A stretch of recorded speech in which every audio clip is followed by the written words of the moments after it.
میاں محمد بخش۔ میاں محمد بخش سے میری آشنائی اس وقت ہوئی جب میں پوٹھوار کے ایک گاؤں کی ٹیڑھی میڑھی پگڈنڈیوں پر ننگے پاؤں بھاگتا پھرتا تھا۔ وہ میرے بچپن کا زمانہ تھا جب دن طویل، بہت طویل ہوا کرتے تھے، یا شاید مجھے ایسا لگتا تھا۔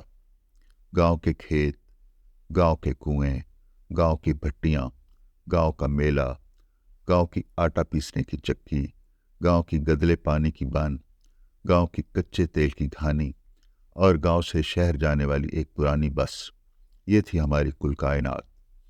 لیکن اس کائنات کا ایک اور اہم جز گاؤں کی وہ چوپالیں ہوتی تھیں جن میں پوٹھواری بیت، مائیے اور ٹپے گائے جاتے تھے۔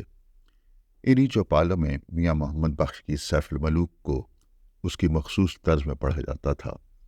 گاؤں کے چوپالوں میں اکثر سیف الملوک کی گونج سنائی دیتی: سدا نہ باغی بلبل بولے، سدا نہ باغ بہاراں، سدا نہ ماپے حسن جوانی، سدا نہ صحبت یاراں۔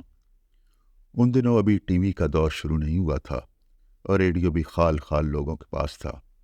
ریڈیو پر پوٹھواری پروگرام میں ایک گلوکار وادی حسین اپنی خوبصورت آواز میں سیف الملوک سنایا کرتا تھا۔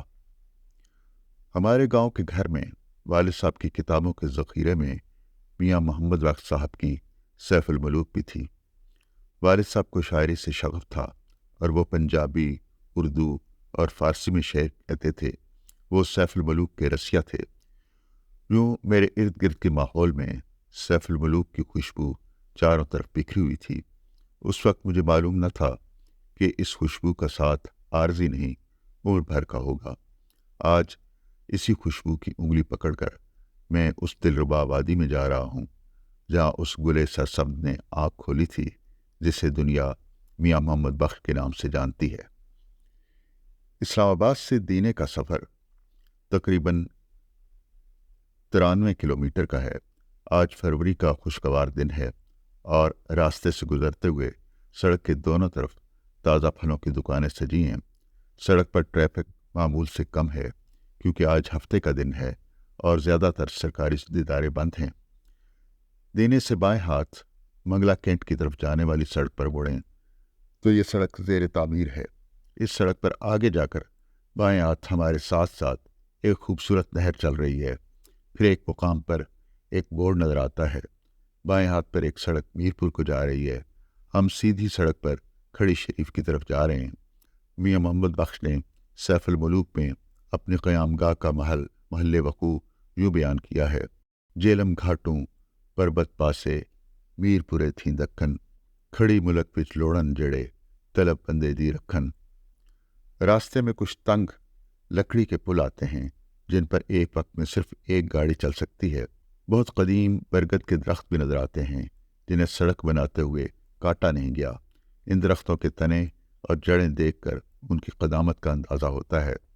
یہ اونچے نیچے ٹیلوں، پہاڑیوں اور سرسبز وادیوں کی سرزمین ہے جہاں ٹالی، کیکر اور شہتوت کے ہرے بھرے درخت ہیں۔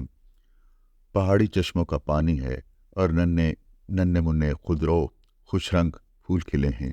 بہار کے موسم میں یوں لگتا ہے جیسے وادی میں چراغ جل اٹھے ہوں۔ اس خطے میں ایسی کتنی ہی وادیاں ہیں۔ انہی میں سے ایک وادی کھڑی کی ہے۔ کھڑی کی وادی پیرا غازی شاہ کا مسکن تھی جو اپنے زمانے کے معروف صوفی بزرگ تھے۔ اسی نسبت سے اس وادی کو کھڑی شریف کہا جاتا ہے۔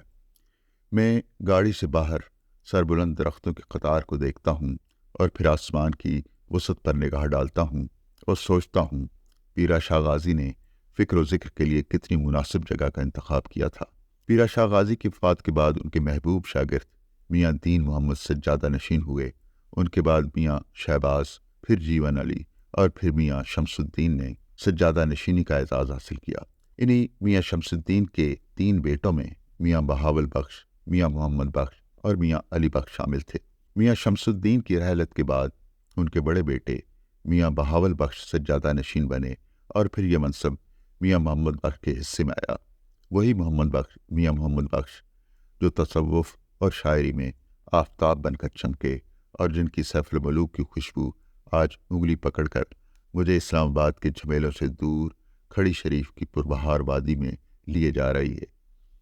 سیف الملوک پڑھنے کی خواہش میرے دل میں شروع سے ہی تھی، لیکن پنجابی رسم الخط میں پڑھنا میرے لیے آسان نہ تھا۔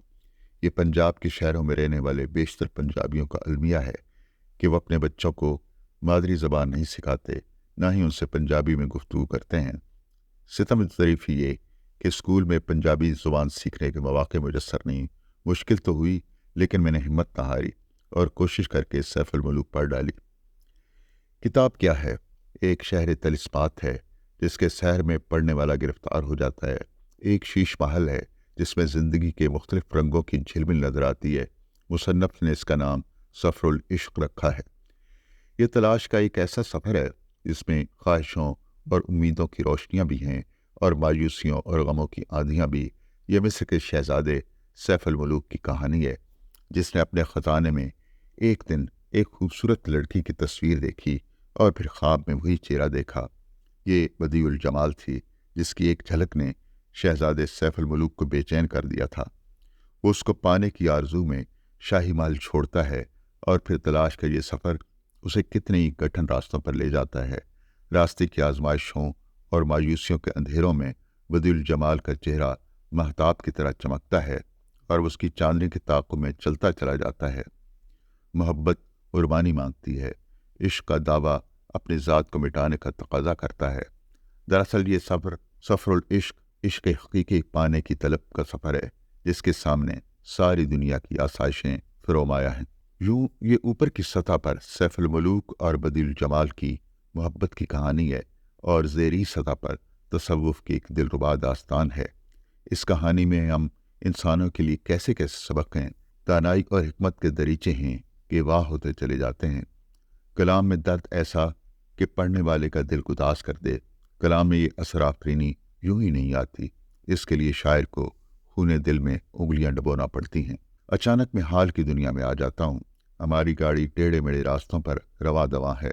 دو رویا درختوں کی قطاریں تیزی سے گزرتی جا رہی ہیں، اور پھر مجھے کھڑی شریف کے دربار کی سفید عمارت نظر آنے لگی۔ وہی دربار جس کی ابتدا پیرا شاہ غازی سے ہوئی تھی اور جس کی انتہا میاں محمد بخش کے دور میں ہوئی۔ اب میری نگاہوں کے سامنے میاں محمد بخش کا مزار تھا۔ گاڑی سے اتر کر میں دربار کی طرف چلنے لگا۔ میرے ہمراہ وہی مانوس خوشبو تھی جس سے میں اپنے بچپن میں آشنا ہوا تھا۔ آج میں اس خوشبو کے مسکن کے قریب آ گیا تھا۔ آج کے دن کے لیے میں نے ایک عمر انتظار کیا تھا۔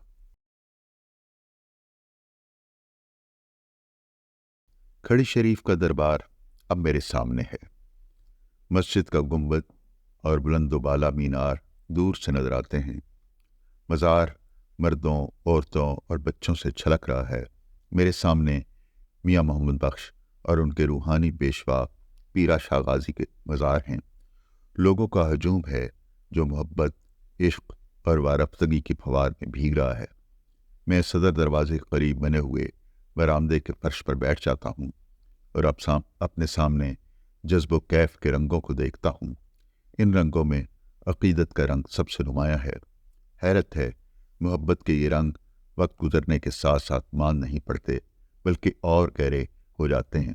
یہ تقریباً 200 برس پہلے کی بات ہے، جب 1830 میں یہاں سے کچھ فاصلے پر ایک چھوٹے سے گاؤں چک ٹھاکرا میں میاں شمس الدین کے گھر ایک بچے نے جنم لیا تھا، جسے عشق کی وادیوں کا سفر کرنا تھا، جس کا نام محمد بخش تھا، اور اس کی زندگی کی سب سے بڑی آرزو تصوف کی وادی میں اتر کر اس کے اسرار کو سمجھنا تھا۔ کہتے ہیں تصوف کی راہیں آسان نہیں ہوتی۔ روح کی شادابی کے لیے جسم کو دنیاوی ذائقوں اور ترغیبات سے بچانا ہوتا ہے۔ اس راہ کے مسافر کی آنکھوں میں دنیا کی تمام رونقیں اور رنگینیاں ہیج ہوتی ہیں۔ اس کی سب سے بڑی آرزو دل کی شکستگی ہوتی ہے۔ اس کی سب سے بڑی متاع دولت درد ہوتی ہے۔ یہی درد کی دولت کلام میں تاثیر کی آنچ جگاتی ہے، جو سننے اور پڑھنے والوں کا دل پگھلا دیتی ہے۔ عشق کی وادی کا سفر مسافر پر دنیا کی بے ثباتی کا مسافر پر دنیا کی بے ثباتی آشکار کرتا ہے۔ دنیا کے رنگوں کی یہی بے ثباتی ہے جس کی طرف میاں محمد بخش بار بار اشارہ کرتے ہیں، اور پھر اس بے ثبات دنیا میں ایک ایسی محبت کے متلاشی ہیں